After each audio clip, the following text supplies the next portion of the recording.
Good morning बच्चों, आज हम करने जा रहे हैं आपकी worksheet number 78 subject science class 9th हमारी डे 27 जनवरी के लिए। तो चलिए स्टार्ट करते हैं। आज की इस वर्कशीट में हमारा जो चैप्टर है why do we fall ill, उसके अंदर पढ़ेंगे प्रिंसिपल ऑफ प्रिवेंशन। कल हमने पढ़ी थी प्रिंसिपल ऑफ ट्रीटमेंट, आपको पता होगा। आज हम पढ़ेंगे प्रिंसिपल ऑफ प्रिवेंशन, उनसे बच कैसे सकते हैं। कल तो हमने पढ़ा था कि उनका इलाज कैसे होता है, और एक अगर आपको बीमारी हो ही ना है ना, आप उस चीज़ से पहले ही बच जाओ, तो उसके क्या प्रिंसिपल है। तो ठीक है, प्रिंसिपल ऑफ प्रिवेंशन पढ़ेंगे, कैसे हम अपने आप को किसी भी डिजीज से फ्री रख सकते हैं कि हमें कोई बीमारी हो ही ना। ठीक है, तो हमें पता है जो डिजीज है वो हमारी बॉडी को नुकसान पहुंचाती है बहुत सारे तरीकों में, है ना। और ये सही कहा है किसी ने कि जो प्रिवेंशन है वो क्या होता है, बेटर देन क्योर होता है। ठीक है, मतलब क्या होता है कि भाई बीमारी होने से अच्छा है कि तुम उसको इलाज कराओ, इससे अच्छा है तुम उससे बच जाओ। ठीक है, तो दो तरीके होते हैं जिनसे हम डिजीज को प्रिवेंट कर सकते हैं, उनसे बचाव कर सकते हैं और अपने आप को सेफ रख सकते हैं बीमारियों से। तो इनको हम बोलते हैं प्रिंसिपल्स ऑफ प्रिवेंशन। जो प्रिंसिपल्स जिनकी वजह से हम अपनी जो डिजीज है उनसे बचाव कर सकते हैं, अपने आप को सेफ रखते हैं, वो क्या होते हैं, प्रिंसिपल्स ऑफ प्रिवेंशन। तो दो प्रिंसिपल्स हैं, एक तो जनरल वेज ऑफ प्रिवेंशन है। ठीक है, इसमें क्या है, ये एप्लीकेबल है for prevention of all kinds of disease, मतलब सारी जो डिजीज है ना, सारी बीमारियां सबसे बचने के लिए। ठीक है, तो ये जनरल वेज है। उसके बाद जो स्पेसिफिक वेज है प्रिवेंशन के लिए, जैसे इम्यूनाइजेशन, इम्यूनिटी मैंने आपको बहुत बार बताया, जो कैपेसिटी होती है हमारी बॉडी की डिजीज से फाइट करने की। ठीक है, ये एप्लीकेबल होता है for the prevention of specific disease only, कि कोई जो स्पेसिफिक कोई स्पेशल जो डिजीज होती है उससे लड़ने के लिए जो वेज ऑफ प्रिवेंशन है वो कैसे होते हैं। ठीक है, तो दोनों के बारे में डिटेल में पढ़ेंगे। तो सबसे पहले क्या थी हमारी जनरल प्रिंसिपल थे, प्रिवेंट इन्फेक्शियस डिजीज से हम कैसे बच सकते हैं। तो general principle to prevent infectious disease are as follows. First है prevention of infection, prevent exposure to infectious microbes, मतलब जो हमारी जो जिन माइक्रोब्स की वजह से जो ये इन्फेक्शन फैलता है उसी से हम अपने आप को प्रिवेंट करें, उसी से हम अपना बचाव करें। ठीक है, तो इसमें आप क्या कर सकते हो, जो एयरबोर्न माइक्रोब्स है, जो हवा में होते हैं, जो छोटे छोटे माइक्रोब्स जिनकी वजह से हम बीमार पड़ते हैं, उनको हम प्रिवेंट कर सकते हैं by prevention of exposure to over crowded places. उनसे बच सकते हैं, ज़्यादा भीड़ भाड़ वाले जो इलाके हैं उनसे वहाँ पे हम ज़्यादा ना जाएं, उनसे दूर रहे थोड़ा। और बाय सोशल डिस्टेंसिंग, या फिर हम क्या करें, सोशल डिस्टेंसिंग है जो दूरी है वो बनाए रखें। दूसरा जो वाटरबॉर्न डिजीज़ है उनसे हम प्रिवेंट कर सकते हैं, ताकि उस जो हमारा सेफ वो ड्रिंकिंग वाटर है, अगर हमारा साफ़ सुथरा पानी है उससे अगर हम हमेशा उसी को यूज़ करें तो हम वाटर बोर्न डिजीज से भी बच सकते हैं। उसके बाद जो वेक्टर बोर्न माइक्रोब्स हैं उनसे भी हम बच सकते हैं बाय प्रोवाइडिंग क्लीन इन्वायरमेंट, साफ सुथरा। अगर हम उन चीज़ों को, जैसे मॉस्किटो की वजह से होता है, मॉस्किटो जो मच्छर है उनकी वजह से मलेरिया होता है, ठीक है, डेंगू होता है, तो अगर हम साफ सुथरा रखें, जो मच्छर है वहाँ पे पैदा ही ना होने दें, क्योंकि ये गंदे पानी पर इकट्ठे होते हैं, अगर हम क्लीन रखें तो इन वेक्टर बोर्न माइक्रोब से भी हम बच सकते हैं। And distancing from rabid animals, जो एनिमल्स हैं उनसे भी थोड़ा डिस्टेंस हमें बना के रखना चाहिए। तो इन तरीकों से हम जो भी काफ़ी सारी बीमारियों से बच सकते हैं। ठीक है, तो इसलिए जो पब्लिक हाइजीन है, जो स्वास्थ्य है, जो पूरी हमारे सोसाइटी का, वो बहुत ज़रूरी है इन इन्फेक्शियस डिजीज से बचने के लिए। ठीक है, next is to strengthen the immune system of our body, हमारी जो बॉडी है उसकी इम्यून सिस्टम को स्ट्रेंथन करना, ठीक है, और ज़्यादा ताकत देना। तो जो हमारा इम्यून सिस्टम है बॉडी का, वो नॉर्मली क्या करता है, फाइट करता है, लड़ता है माइक्रोब से। ठीक है, तो इसको स्ट्रेंथ करने के लिए, इम्यूनिटी को या इम्यून सिस्टम को ज़्यादा स्ट्रॉन्ग बनाने के लिए हम ये चीज़ें फॉलो कर सकते हैं। First is take balance diet, avoid junk food, regular exercise. जो बैलेंस डाइट है वो लो, ठीक है, जैसे बैलेंस जो आपका मिल्क है बहुत इंपॉर्टेंट होता है, एग्स वगैरह बहुत सारी चीज़ें हैं। अवॉइड जंक फूड, बाहर का जो फास्ट फूड है वो नहीं खाना, और एक्सरसाइज डेली करनी चाहिए। Second was is personal hygiene, sound sleep, अच्छी जो अपनी आपकी खुद की, आपको अपने आप को साफ रखना है। ठीक है, डेली नहाना, डेली ब्रश करना, अपने आप को आपको हाइजीन अपना मेंटेन करके रखना है। और अच्छे से साउंड स्लीप, ये नहीं कि कभी कभी पूरा दिन सो रहे हो और कभी कभी आप बिल्कुल ही सो ही नहीं रहे, 2 घंटे सो रहे हो, 3 घंटे सो रहे हो, रात रात भर जाग रहे हो, फोन में लगे हो, तो ये चीज़ें नहीं होनी चाहिए। साउंड स्लीप अच्छी, जो आपकी नींद है वो पूरी होनी चाहिए, और टाइम टू टाइम हमें रूटीन बना के रखना चाहिए इन चीज़ों का। से नो टू एल्कोहल, जो आपकी शराब है, स्मोकिंग है, टोबैको, ड्रग्स वगैरह, इन चीज़ों का हमें नहीं प्रयोग करना चाहिए। ठीक है, इनको ना करना चाहिए। और कीप हाइड्रेटेड योरसेल्फ, अपने आप को हाइड्रेटेड रखना चाहिए, पानी पीते रहना चाहिए। सेल्फ मेडिकेशन और स्ट्रेस को इससे बचाना चाहिए। ठीक है, खुद नहीं, ऐसा नहीं होता कि घरों में मम्मियाँ वगैरह भी खुद ही डॉक्टर बन जाती है, लो बेटा ये बीमारी है तुम ये खा लो। ठीक है, ऐसा नहीं करना चाहिए। अगर आपको कुछ प्रॉब्लम लग रही है बॉडी में, आपको कुछ सिम्टम्स दिख रहे हैं, तो कोई भी डिजीज हो सकती है, तो आपको उसको हमेशा प्रिस्क्राइब करना चाहिए, डॉक्टर से आपको कंसल्ट करना चाहिए। ठीक है, और जो स्ट्रेस वगैरह है उसको अवॉइड करें, उससे बचना चाहिए। ठीक है, तो इम्यूनिटी क्या है, इम्यूनिटी है द रेजिस्टेंस पावर और the ability of body, resistance power मतलब रेजिस्टेंस क्या होता है, किसी भी चीज़ को आपको रोकना है, ठीक है। और the ability of the body to defend itself against the pathogen, pathogens को आपको रोकना, वो पावर जो आपको पैथोजेंस को रोकने में लग रही है, ठीक है। या फिर एबिलिटी ऑफ बॉडी मतलब बॉडी की वो क्षमता जिससे आप अपने आप को बचा पा रहे हो, डिफेंड कर पा रहे हो, वो क्या होता है, इम्यूनिटी होता है, ठीक है। अब आते हैं हमारे क्वेश्चन आंसर्स पे। 4 क्वेश्चन आज आपकी वर्कशीट में आपको गिवन है। फर्स्ट क्वेश्चन है आपका, what are the general ways to increase our immunity, क्या जनरल तरीके हैं अपने आप को हम इम्यूनिटी को बढ़ाने के लिए, ठीक है।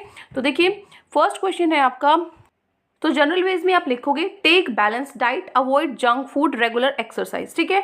ये जो अभी अभी मैंने आपको पढ़ाई थी, बैलेंस डाइट लेनी चाहिए, फास्ट फूड को छोड़ना चाहिए, एक्सरसाइज करनी चाहिए। Second is personal hygiene, sound sleep, अपना हाइजीन खुद को आपको साफ सुथरा रखना है, अच्छे से आपको नींद लेनी है पूरी, ठीक है।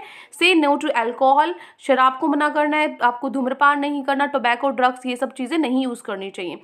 Fourth one is keep hydrated your self, अपने आप को हाइड्रेटेड रखें, पानी पीते रहें, और सेल्फ मेडिकेशन और स्ट्रेस को अवॉइड करें, खुद के डॉक्टर ना बने और अपना जो स्ट्रेस है उसको अवॉइड करें, ठीक है। ये हो गया question number 1। Now question number 2। Question 2 है, what are the basic principles of prevention of communicable disease, क्या आपके बेसिक प्रिंसिपल है कम्युनिकेबल डिजीज से बचने के लिए। तो देखो principles of prevention of communicable disease क्या है। फर्स्ट है एयरब्रोन माइक्रोब्स हैं जो उनको हम उनसे बच सकते हैं by prevention of exposure to over crowded places, जो भीड़ भाड़ के इलाके हैं उनसे बचकर और सोशल डिस्टेंसिंग, दूरी बनाए रखकर हम अपने आप को बीमारियों से बचा सकते हैं।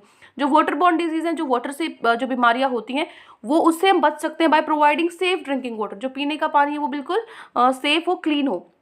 Third one is vector borne disease microbes, उनसे हम बच सकते हैं बाय प्रोवाइडिंग क्लीन इन्वायरमेंट, अगर हमारा इन्वायरमेंट साफ सुथरा होगा तो ये माइक्रोब्स वहाँ पे पैदा ही नहीं हो पाएंगे, ठीक है। जैसे मॉस्किटो ब्रीडिंग है, या फिर डिस्टेंसिंग आपको बनाए रखनी पड़ती है एनिमल्स से, ठीक है। तो ये चीज़ें ये आपको क्वेश्चन नंबर 2 में ध्यान रखना है, ठीक है। क्वेश्चन 2 के बाद चलते हमारे क्वेश्चन नंबर 3 पे। क्वेश्चन 3 है डिफाइन इम्यूनिटी, इम्यूनिटी क्या होता है। Immunity is defined as the resistance power of और the ability of the body to defend itself against the pathogens, pathogens से लड़ने की क्षमता, पैथोजेंस को रोकने की क्षमता, हमारी बॉडी को सेफ रखने की क्षमता ही क्या है, इम्यूनिटी, ठीक है। Question number 4 is prevention is better than cure, justify the statement. तो इसमें आप लिख सकते हो we can say that prevention is better than cure because one someone has a disease is effects the body adversely and sometime the body never recovers completely, क्योंकि एक बार अगर बीमारी हो जाती है ना तो वो हमारे शरीर पे इफेक्ट तो पड़ती है, तो वो बीमारी कहीं ना कहीं असर डाल के जाती है हमारे शरीर पे। सेकेंड है जो ट्रीटमेंट है उसको टाइम लगता है, इसका मतलब जो पेशेंट है उसको हमेशा मतलब उस टाइम पे बीमारी के टाइम पे बेड रिडन रहना पड़ता है, ठीक है, मतलब बेड पे पड़े रहना पड़ता है तो उसको प्रॉपर ट्रीटमेंट देने के लिए, ठीक है। तो वो टाइम का भी एक वेस्टेज होता है, तो इससे अच्छा अपने आप को सेफ रखो, क्यों टाइम को भी खराब करना। The person suffering from an infectious disease can severe serve as the source of spread for disease, और इसलिए भी बचना चाहिए क्योंकि वो दूसरों में भी फैलाएगा उसको, तो इसलिए हमें अपने आप को भी बीमारियों से रोकना चाहिए। तो ये सारी चीज़ें हैं हमारे क्या है, ये प्रिवेंशन है, तो prevention is better than cure, कि आप अपने आप को बचाए लो, क्यों मतलब उस इलाज क्यों ज़रूरी है, मतलब जो बीमारी है उससे आपको होनी क्यों है। अगर आपको अपने आप को इस तरीके से रखते हो अपनी बॉडी को, तो आप अपने आप को भी सेफ रख सकते हो और अपनी सोसाइटी को भी सेफ रखते हो, ठीक है। तो ये हो गया आपका क्वेश्चन नंबर 4। तो आई थिंक आपको सारे के सारे क्वेश्चन आंसर्स पूरी वर्कशीट अच्छे से समझ में आ गई है, बहुत ही ईजी वर्कशीट थी। और अगर आपको ये बड़ा आंसर लग रहा है तो आप सिर्फ 2 पॉइंट लिख दो, कोई दिक्कत नहीं है, ठीक है। देखो अगर 1 मार्क्स में आ जाए तो 1 पॉइंट लिख दो, 2 मार्क्स में आ जाए तो 2 लिख दो, 3 में आए तो 3 लिख दो, ठीक है। तो आज के लिए इतना ही, आई होप अच्छे से समझ में आ गया। कोई भी डाउट है पूरी वर्कशीट में तो कमेंट सेक्शन में आप मुझसे पूछ सकते हैं, और अगर आपको वीडियो अच्छी लगे तो चैनल को सब्सक्राइब कर सकते हैं, वीडियो को लाइक कर सकते हैं। And one more thing students, जैसा कि आपको पता ही है कि मैं अनअकैडमी के जो इवेंट होते हैं जो काफ़ी अच्छे होते हैं वो मैं आप लोगों को टाइम टू टाइम बताती रहती हूँ। तो यहाँ पे देखो एक क्रिएटिव कॉर्नर करके इवेंट आने वाला है, ये है 31 जनवरी को, ठीक है। और ये सुबह 9 बजे से स्टार्ट हो जाएगा, इसके लिए कोई फ़ीस नहीं है, फ्री है। तो इसमें सिखाएंगे क्या, इसमें पढ़ाई से रिलेटेड कुछ नहीं होगा, क्योंकि होता है ना कि हमें कुछ एक्स्ट्रा चीज़ों में एक्स्ट्रा चीज़ें सीखने को मिलती हैं, जैसे कुछ गेम की ट्रिक होती हैं, मैजिक सिखाया जाएगा, डूडलिंग किस तरीके से बनाते हैं, देन पोइट्री में अगर आपका इंटरेस्ट है, सिंगिंग में इंटरेस्ट है तो वो चीज़ें आपको यहाँ पर सिखाई जाएंगी। फिर कोडिंग के बारे में, और जो एक्सेल है उसका यूज़, ऐप किस तरीके से मतलब यूज़ करते हैं, ऐप को किस तरीके से बनाना है, या फिर आप रोबोट्स बनाना चाहते हो, रोबोट किस तरीके से बनाना है। तो ये जो इवेंट होने वाला है ये 31 जनवरी को। तो अब ये जो सारे इवेंट है ना, इनका अलग अलग टाइमिंग है। तो इनका टाइमिंग मैं यहाँ दिखा देती हूँ आपको, कि थोड़ा सा बड़ा कर देती हूँ आपको ताकि आसानी से दिखे। तो यहाँ पे पे देखो जो चेस है, अगर किसी बच्चे का चेस वगैरह में उसमें मिडल गेम ट्रिक्स यानी कि उसकी जो गेम की ट्रिक्स हैं वो छोटी छोटी अच्छे वाली ट्रिक्स आपको बताई जाएंगी। ठीक है, तो 1 घंटे का टाइमिंग रहेगा। तो फॉर एग्जांपल किसी बच्चे का चेस में इंटरेस्ट है लेकिन एक्सेल में इंटरेस्ट नहीं है, या तो वो अपना पहले ही टाइम डिसाइड कर ले कि हाँ भाई जैसे 4 बजे मैजिक सिखाया जाएगा, मैजिक के बारे में बताया जाएगा। तो आप ये हो सकता है ये वाला इवेंट ना अटेंड करना चाहें, ये वाला अटेंड करना चाहें, तो वो आप अपने अकॉर्डिंग रजिस्टर कर लेना। तो यहाँ मैं बता देती हूँ कि देखो चेस के लिए जो गेम ट्रिक्स हैं वो सिखाई जाएंगी, फिर कोडिंग के बारे में बताया जाएगा 10 बजे, फिर 11 बजे एक्सेल के बारे में बताया जाएगा, फिर पोइट्री के लिए कि किस तरीके से आजकल आप लोगों ने देखा होगा कि पोइट्री के कितने सारे जो चैनल्स हैं, यूट्यूब चैनल्स हैं, वो बहुत ही अच्छे से कर रहे हैं, तो किस तरीके से पिच को यूज़ करना है, हाई करना है, तो वो पोइट्री में प्रॉपरली यहाँ पर बताया जाएगा। ठीक है, फिर बात आती है रोबोटिक्स की। रोबोटिक्स के लिए आपका रहेगा 3 बजे। ठीक है, फिर 4 बजे आपका मैजिक का, और फिर ऐप किस तरीके से क्रिएट करना है ये है आपका 5 बजे। और ये इवेंट किस दिन है ये आपको ध्यान रखना है। वैसे तो अभी आने वाली वीडियोस में मैं आपको बताती ही रहूँगी ये तो ये 31 जैन को है। ठीक है ना, और 9 बजे से शुरू हो जाएगा। आप अपने इंटरेस्ट के अकॉर्डिंग इसमें से इवेंट चुन लेना। ठीक है ना बेटा। तो यहाँ पे ये देखो कि इफ़ यू मतलब एकेडमी से बाहर कुछ ये स्किल है जिसमें मुझे मालूम है कि आप लोगों का बहुत ही अच्छा ये है, इस चीज़ में इंटरेस्ट रहता है। तो देखो अगर कोड मांगे, ठीक है, कहीं पे भी अगर अनअकैडमी पे आपसे कोड मांगा जाता है तो आपको यूज़ करना है रेफरल कोड पूर्णिमा 10। ठीक है, ये जो कोड है पूर्णिमा 10 कोड, उनकी जो भी आपकी स्पेशल क्लासेस होती हैं, उनकी स्पेशल क्लासेस हैं या फिर कोई लाइव क्लास है जिसमें रेफरल कोड मांगा जा रहा है, तो पूर्णिमा 10 डालेंगे तो वो अनलॉक हो जाएंगी। ठीक है, और अगर मान लो कोई कोर्स अगर आप कभी खरीदते हो, इन फ्यूचर खरीदते हो या अभी खरीदते हो, तो उसमें भी आपको 10% का डिस्काउंट मिलेगा अगर ये अपना आप पूर्णिमा 10 कोड उसमें डालते हो तो। ठीक है, तो कोड तो आपको पता ही है। और जो ये इवेंट हम बता रहे हैं आपको कि 31 जनवरी को होने वाला है, इसमें ऐप क्रिएशन ये देख सकते हैं कि ये इवेंट रहने वाले हैं। तो आप अपने टाइम के अकॉर्डिंग इसको रिमाइंडर भी लगा लेना इसमें, और रजिस्टर करने के लिए बिल्कुल फ्री है ये। ठीक है, इसमें कोई फ़ीस नहीं लगने वाली है, लाइव इवेंट रहने वाला है, बिल्कुल फ्री आप इसको देख सकते हैं। ठीक है ना। तो अब आपको रजिस्टर कैसे करना है, जो लिंक मैंने नीचे डिस्क्रिप्शन में दिए हुए हैं, एक बार वहाँ जाकर ओपन कर लेना और ओपन करके देख लेना कि आपको किस तरीके से आप जाकर रजिस्टर कर पाएंगे, और फिर आपके पास नोटिफिकेशन भी आ जाएगा। काफ़ी अच्छा रहेगा, मतलब मेरे को तो अच्छा लगता है। अगर मुझसे पूछो तो मुझे मैजिक का बड़ा शौक़ है, और कोडिंग का तो आप लोगों को मैं पता ही है। तो अगर मेरे को सीखना हो तो मैं क्या सीखूंगी, मैं शायद मैजिक और रोबोट मेकिंग सीखूंगी, बाकी तो फिर भी हमें आता है। तो आप भी इसी तरीके से अपने टाइम इवेंट को मैनेज कर लेना। ठीक है, और फ्री है तो देखने में कुछ नहीं जाता है, एटलीस्ट आप फ्री तो जो रहते हैं ना, जो इवेंट ऐसे क्रिएटिव वाले रहते हैं वो देख ही लिया करो। ओके बच्चा, तो आई होप आपको समझ में आया होगा कि मैं इसमें क्या बता रही हूँ।